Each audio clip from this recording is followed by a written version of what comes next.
Welcome to the only daily podcast focusing on compliance news of the day. Each morning, start your day with a cup of coffee and Tom Fox, the voice of compliance, to hear about 4 of the top compliance, corruption, or leadership stories you will need to start your day.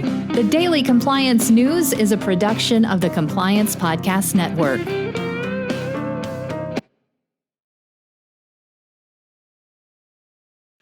March 19, 2020, the bad news edition. Unfortunately, there is no lead story today because they're all our lead story, because they're all our bad news.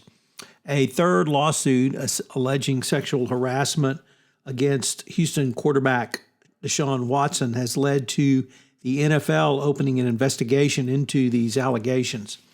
The NFL has indicated to both the plaintiff's lawyer who has sued Watson and the Houston Texans that they will be investigating this matter. For PR reasons, the plaintiff's lawyer posted the letter on social media, obviously trying to put as much pressure on Watson as is possible. And one has to ask the question, did the Houston Texans set up this entire series of lawsuits against Watson? Plaintiff's lawyer also says he is providing information to the Houston County District Attorney.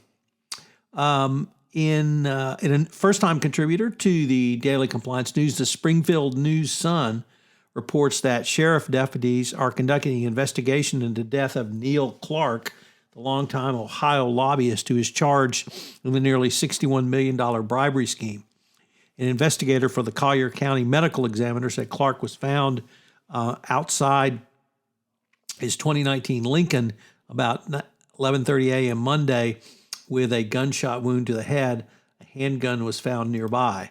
So obviously, Conspiracy Tom would think that someone executed him and made it look like a suicide, although, of course, there's been no ruling on this.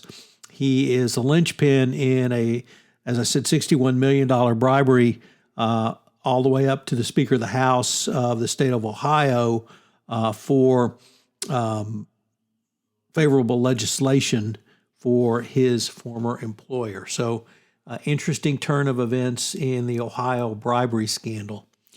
Next up, Alexei McCammond, the 27-year-old who was appointed as editor-in-chief of the Conde Nast publication Teen Vogue, abruptly was let go by Conde Nast after social media postings from 10 years ago surfaced where she made homophobic comments and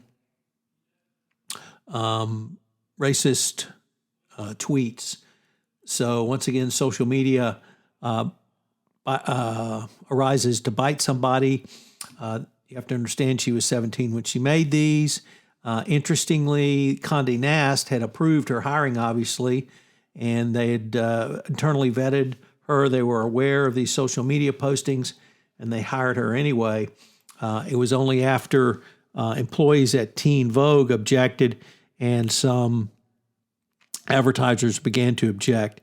It really speaks to the need to do extraordinary due diligence, and what might appear not to be reputational issues certainly can be in 2021.